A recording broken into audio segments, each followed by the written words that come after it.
Oke men, balik lagi bersama saya di channel YouTube The Man Project. Video kali ini saya akan membagikan sebuah tutorial bagaimana cara merakit power supply variabel menggunakan trafo CT 5A. Tentunya dengan cara yang sangat mudah dan sederhana. Sebelum kita lanjut ke tutorialnya, alangkah baiknya akan saya jelaskan terlebih dahulu apa saja komponen yang terletak di bagian depan dari power supply variabel ini. Oke, jadi tampak depannya seperti ini, sangat sederhana. Sudah ada indikator untuk voltmeter, ampermeter, output banana jack untuk tegangan, satu buah knob untuk mengatur voltase, satu buah fuse, saklar on off, lampu indikator, dan juga output 5 volt untuk charger smartphone. Lalu bagian samping sebelah kanan ada satu buah kipas pendingin dan satu buah jack input tegangan PLN. Lalu yang bagian belakang ini polos, tidak ada apa-apa, dan tampaknya seperti ini untuk bagian bawah. Oke, jadi power supply variabel ini cukup lumayan besar dan berat sekali men. Ketika saya timbang, ini beratnya mencapai 2 kg 350 gram. Power supply ini memang berat karena ada trafo di bagian dalamnya. Dan ketika saya bandingkan dengan power supply rakitan yang berhasil saya rakit di video sebelumnya, ini jauh lebih ringan, hanya 444 gram. Dan juga tidak terlalu besar. Namun fitur dari power supply yang saya pegang ini jauh lebih komplit daripada yang saya bikin di video kali ini. Jadi power supply yang saya pegang ini untuk videonya sudah ada di channel YouTube The Man Project. Silahkan disimak bagi kalian yang belum pernah menonton. Oke, jadi power supply yang berhasil saya rakit ini fungsinya bisa kita gunakan sebagai catu daya berbagai macam kebutuhan elektronika.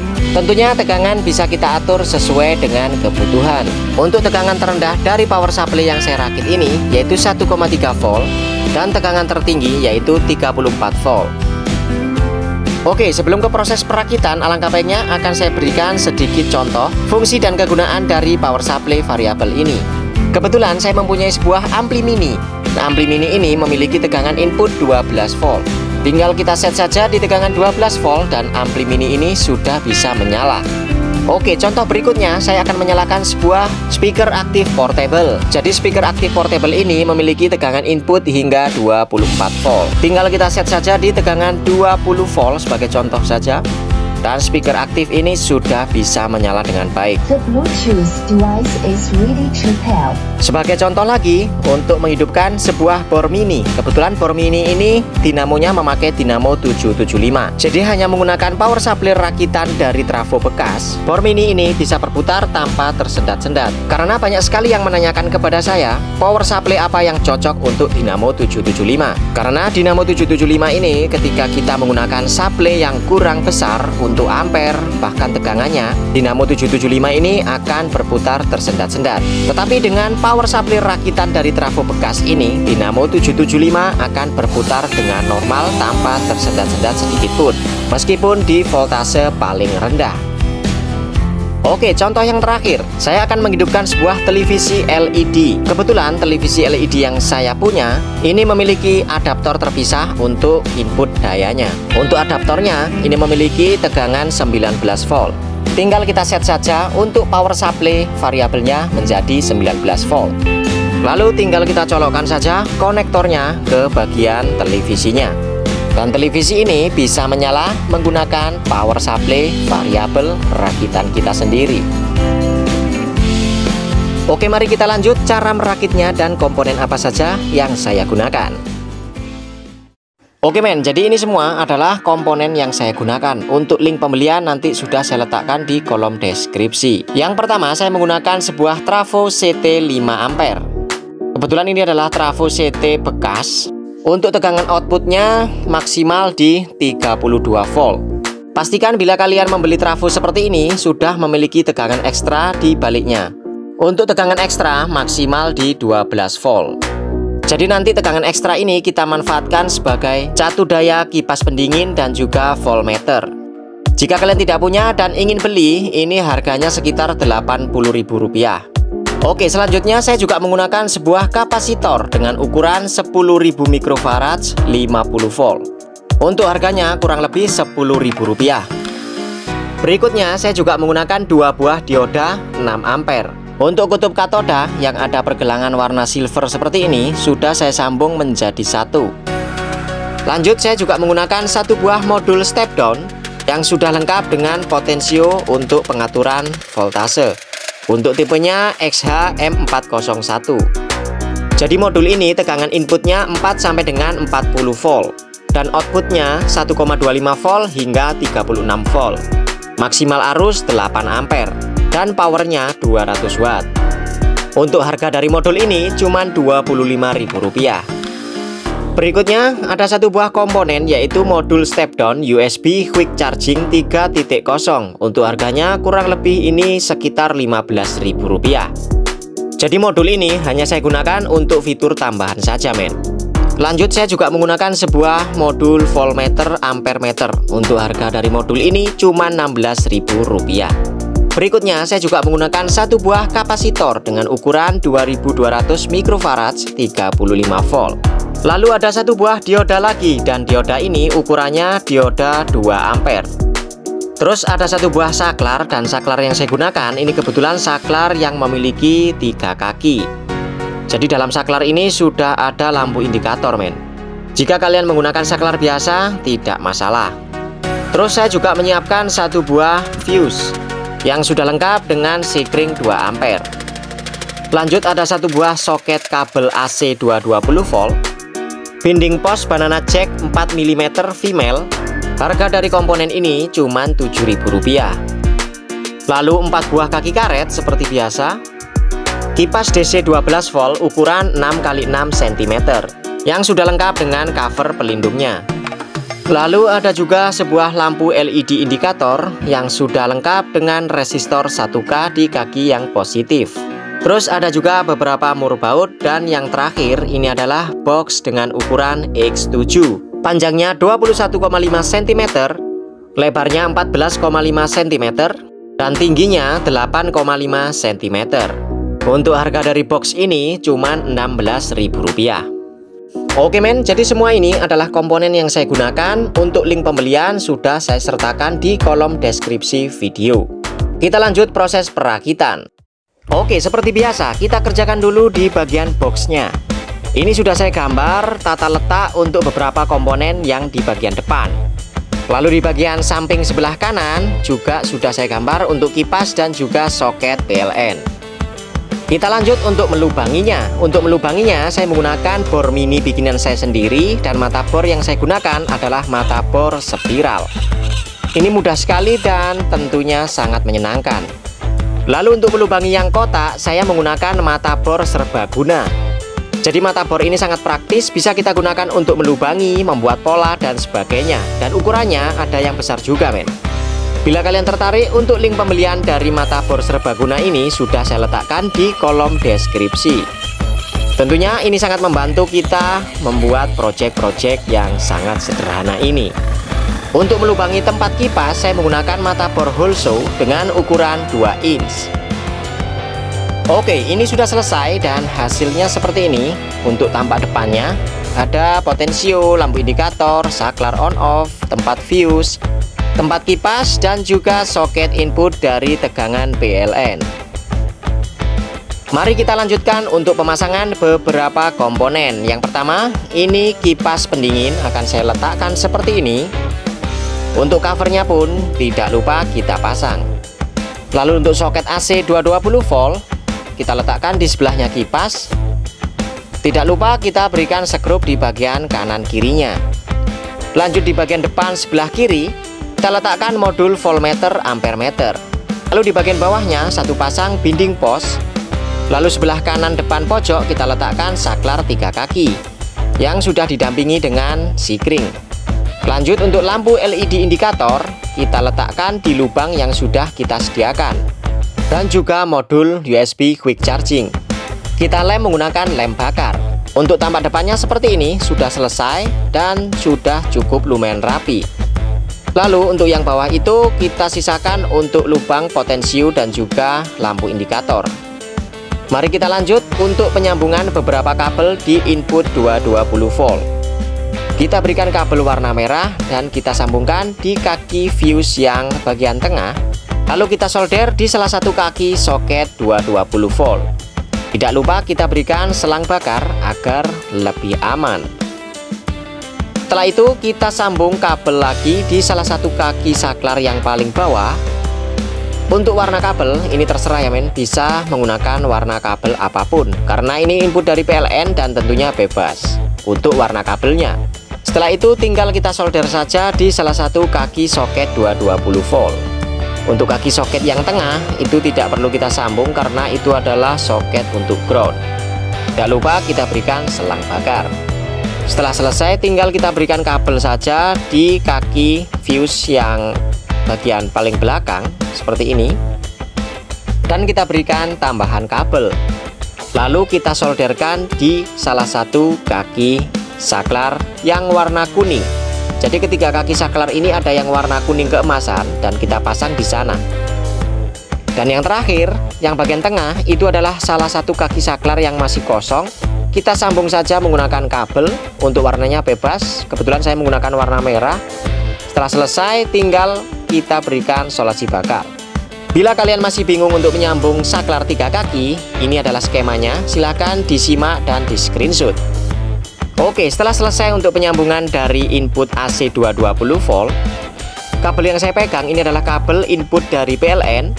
Lalu 2 pasang kabel kecil yang saya pegang ini itu adalah kabel dari kipas dan juga LED indikator yang nantinya akan kita sambung secara paralel dan kita jadikan satu di modul USB quick charging. Lalu akan saya tambahkan beberapa potong kabel hitam dan merah dan kita sambung secara paralel di kabel untuk kipas pendingin dan juga LED indikator. Tidak lupa kita lumasi menggunakan timah.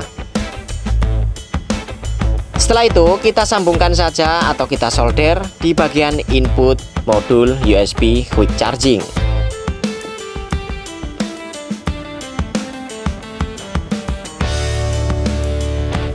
Setelah selesai, untuk kabel merah dan hitam yang ada di voltmeter ampermeter ini kita sambung juga secara paralel dan kita kumpulkan jadi satu di bagian input modul USB quick charging. Tentunya dengan cara seperti ini akan lebih menghemat kabel dan lebih rapi. Dan yang kita kerjakan ini adalah komponen yang memerlukan tegangan 12 volt. Setelah itu tinggal kita berikan selang bakar tentunya agar lebih aman. Lanjut untuk kabel kuning dari modul ampere dan voltmeter. Ini kita sambung saja langsung di binding pos yang positif atau yang merah. Sedangkan kabel yang besar hitam dan merah dari ampermeter, untuk kabel yang merah kita solder saja langsung di bagian kaki binding pos yang negatif atau yang warna hitam. Lagi-lagi tidak lupa kita berikan selang bakar. Oke men, jadi seperti ini untuk hasilnya. Kabel 220 volt sudah siap, kabel 12 volt sudah siap dan juga kabel ampermeter. Jika sudah, kita sisihkan terlebih dahulu. Untuk cover box X7 bagian bawah sudah saya berikan spacer seperti ini untuk meletakkan modul XH-M401. Lalu lanjut kita pasang trafo CT 5 ampere. Untuk bagian bawah kita berikan kardus seperti ini atau yang lain agar panas dari trafo tidak langsung terkena plastik cover box X7. Jadi kalian nggak usah khawatir ini akan leleh karena trafo ini tidak terlalu panas yang ekstrim, hanya panas sedang atau hangat ya men. Apalagi sudah kita berikan kipas pendingin, tentunya tidak akan pernah overheating. Oke, lanjut yang sebelah kiri, ini adalah letak dari tegangan ekstra. Lalu yang sebelah kanan itu adalah tegangan utamanya. Kita kerjakan dulu untuk tegangan utamanya. Kita gunakan saja di tegangan yang 25 volt. Dan kita pasang dioda 6 ampere. Untuk pemasangannya seperti ini, sangat mudah. Untuk kaki yang katoda, kita sambung di 25 volt trafo CT. Kedua kaki katoda kita sambung di 25 volt. Lanjut kita berikan potongan kabel dan kita sambungkan saja di pin CT yang ada di trafo 5 ampere. Setelah itu untuk kapasitor 10.000 mikrofarad 50 volt, ini ada kaki positif dan negatif. Untuk kaki positif kita sambungkan saja langsung di kabel yang dari dioda. Untuk yang negatif kita sambung dan kita solder di jalur yang CT. Dan ini jangan sampai terbalik men. Jika terbalik kemungkinan akan meledak dan pastinya kalian akan tertidur pulas. Oke, jika sudah selesai, tinggal kita berikan saja kabel warna hitam di kaki yang negatif untuk menandakan yang negatif. Lalu kita berikan kabel warna merah di kaki yang positif untuk menandakan yang positif. Jadi rangkaian ini ketika kita ukur, untuk outputnya akan menjadi 36 volt. Jika kalian ingin tegangannya lebih, tinggal kalian sambung saja di kaki trafo yang 32 volt. Dan outputnya pasti akan menjadi 40 volt lebih. Agar lebih mudah, mungkin kalian perlu skema seperti ini. Silahkan di screenshot dan silahkan dipahami. Setelah selesai, lanjut saja kita sambungkan di bagian input modul XHM401. Untuk soket input dari modul XHM401 ini terletak di sebelah kiri. Dan pastikan untuk pemasangan positif negatifnya jangan sampai terbalik. Jika terbalik, kemungkinan besar modul kalian tidak berfungsi, dan jika apes, modul kalian akan rusak. Oke, jadi input sebelah kiri dan outputnya nanti sebelah kanan. Mari kita lanjut kerjakan di bagian tegangan ekstra. Kita pasang dioda 2 ampere untuk kaki yang anoda, kita solder di tegangan 9 volt dari trafo. Lalu untuk kapasitor yang negatif, kita solderkan di 0 volt dari trafo. Untuk yang positifnya, kita sambungkan saja di kaki katoda dari dioda 2 ampere. Dan rangkaian seperti ini jika kita tes untuk tegangan outputnya akan menjadi 11 volt. Jadi tegangan 11 volt ini sudah cukup untuk mensuplai daya kipas pendingin, voltmeter, dan juga output USB quick charging. Oke, silakan di screenshot untuk skema tegangan ekstra dari trafo. Dengan skema ini saya harap kalian tidak kesulitan.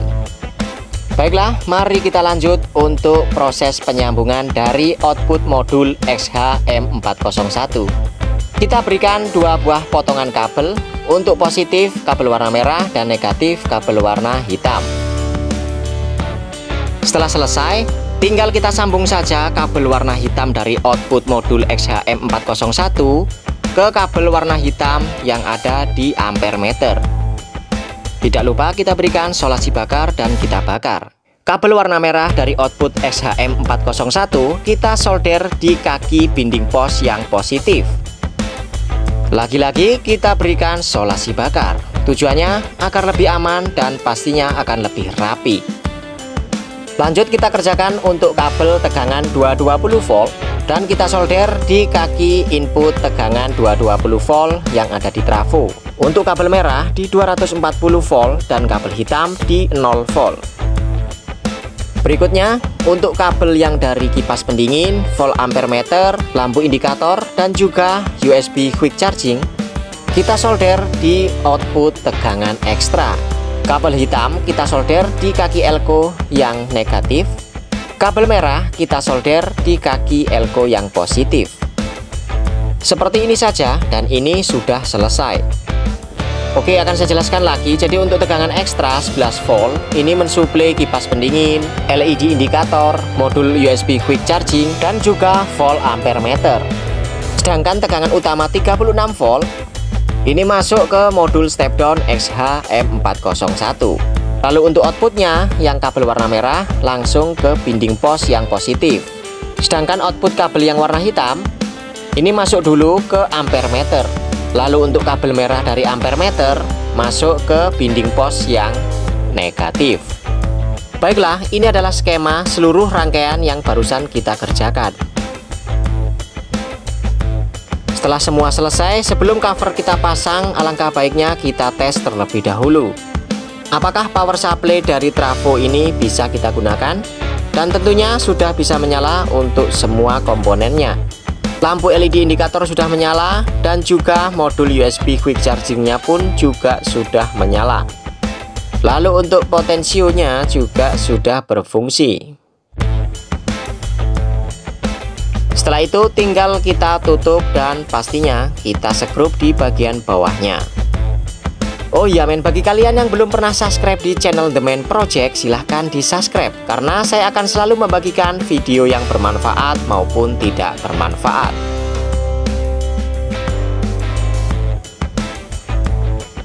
Tidak lupa 4 buah kaki karet kita pasang.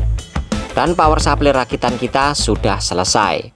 Setelah selesai, tidak lupa kita tes dulu menggunakan avometer untuk tegangan outputnya. Apakah tegangan outputnya ini sesuai atau akurat? Kebetulan power supply yang barusan saja saya rakit, ini tegangan outputnya benar-benar akurat. Lalu jika ada pertanyaan, kira-kira power supply yang barusan kita rakit ini apakah bisa untuk mengecas aki ataupun yang lainnya? Tentu saja bisa, namun tidak disarankan men. Jika kalian ingin bisa digunakan sebagai cas aki, cas baterai, atau tembak komponen yang short, tinggal kalian ganti saja untuk modul XH-M401 menjadi modul yang XL4016. Oke, jadi yang sebelah kiri itu adalah contoh power supply multifungsi. Tentunya bisa untuk cas aki, tembak komponen yang short, dan lain sebagainya. Untuk videonya sudah ada di channel YouTube ini. Oke men, mungkin sampai di sini dulu untuk video kali ini. Jangan lupa share video ini ke seluruh orang yang ada di dunia ini. Siapa tahu video ini bermanfaat bagi kalian dan mereka. Dan jangan lupa subscribe di channel The Man Project, karena saya akan selalu membagikan video yang bermanfaat maupun tidak bermanfaat. Baiklah men, sampai jumpa lagi di video berikutnya dan salam kreatif.